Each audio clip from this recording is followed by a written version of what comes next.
Hello and welcome to Cooking with Steve. Today we're going to do something a little bit fun. I'm going to make some pan-fried fish. Now I have a few tips for you that might help you out. One of the things I like to use is this Andy's fish batter. If you can find the red, if you like it spicy, that's even better. But we're going to use that today. I've already got some in a bowl here.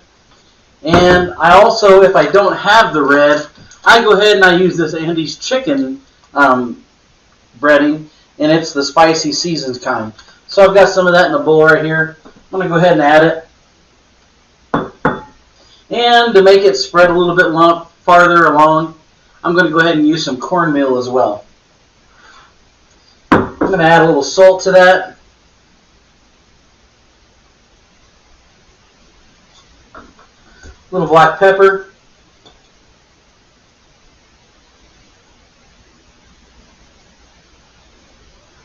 And because I mentioned that I like it a little spicy, I want to put a little chili powder in there as well.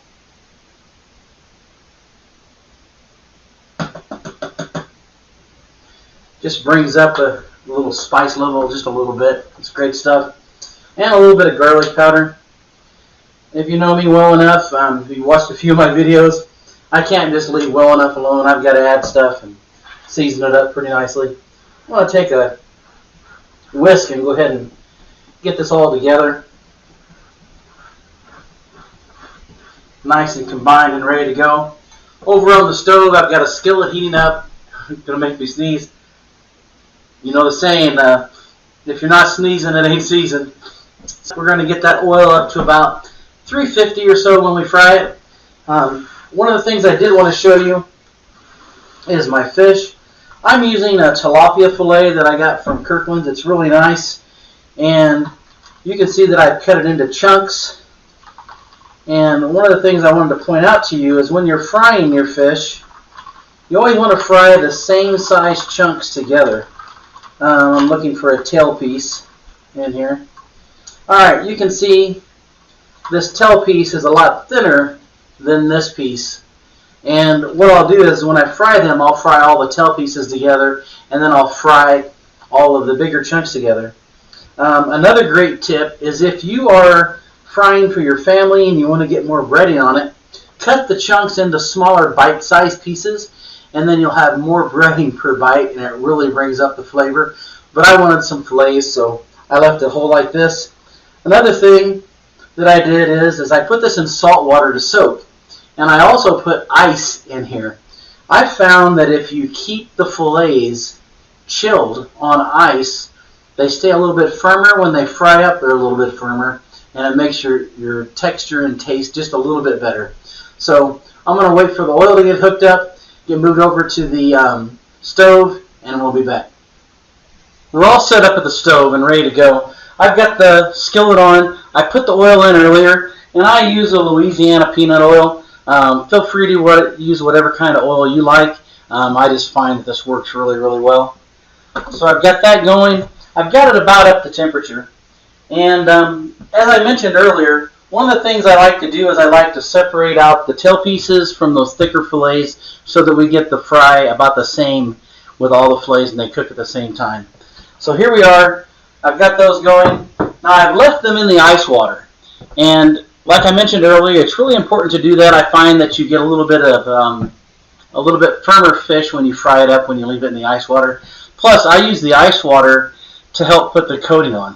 So what we're going to do is we're going to grab one of the fillets, let it drip off a little bit, and then put it in a bowl with some of the batter. Now I put the batter into a smaller bowl versus the bigger bowl that I had it in, and I put a little bit in at a time.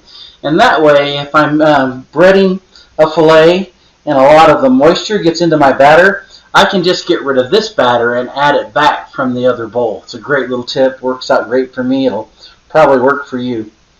So I'm going to go ahead and get it all battered up. And then I'm just going to place it in the hot oil and get it frying. Get the next one going. Let it drip off a little bit. Maybe put a couple in there at a time.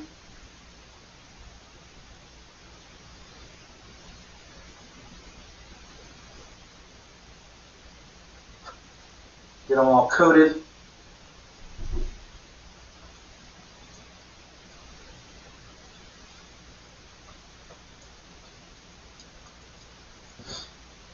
Place them in the oil. And as I get each little piece coated, I'm going to go ahead and place it in the oil. You might be able to hear it frying. It's frying up nicely. Now, the amount of oil that you want in there also has something to do with this. You want to put enough oil in there that you have it above at least halfway up the fillet. Now, these tail pieces are a little thinner, so it's almost covering, if not covering, the fillet as well, and that's fine.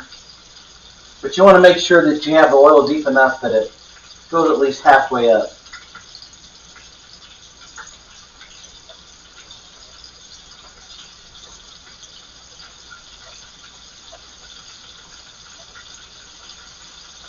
These last two pieces in here, get them going.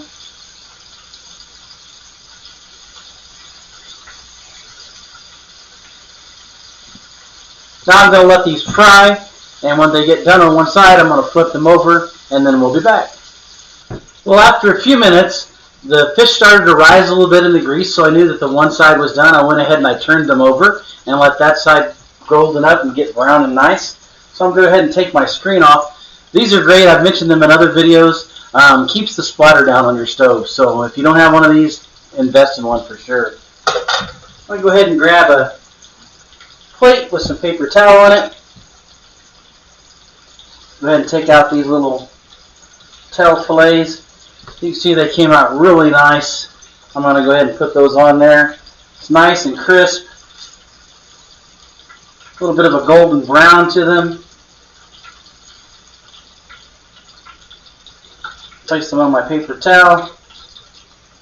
Let some of the oil come off of them.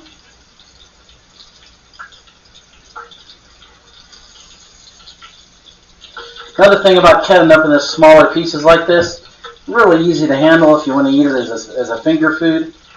Kind of nice. So there are the tail pieces. We're going to set those aside. Go ahead and get the thicker pieces frying, and I'll come back once those are done and give you a good example of those. Alright, I have all the fish fried up. I'm going to go ahead and remove the screen here.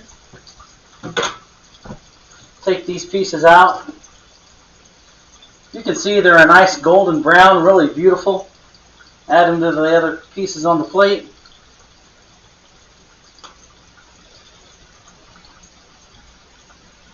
The batter fried up really nice and crisp. A beautiful golden brown. Man, this looks fantastic. Here in a minute we'll try a taste test. Now, I've already done the taste test. All the smaller pieces that were the tail pieces, I couldn't resist. While I was frying all this up, I ate all those, so I know it tastes fantastic. But I'll do one for you anyway. These came out really, really nice.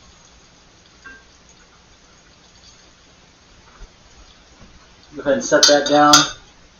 Turn off the heat. And as you can see, really gorgeous, beautiful fried fish. Let's go ahead and have a little taste test for you. The texture is fantastic. The flavor is popping, I'm telling you. Just a little bit of heat in it from all the spice we put in. Fantastic. The fish is still firm. Oh man, really good. Give it a try, pan-fried fish. We'll see you next time. Well, that concludes today's episode of Cooking with Steve. I hope you enjoyed spending the time with me because I sure enjoyed spending the time with you. If you would, help me out by subscribing, liking the video, and sharing it with your friends. And as always, please remember to live modestly, speak humbly, and enjoy life fully. We'll see you next time.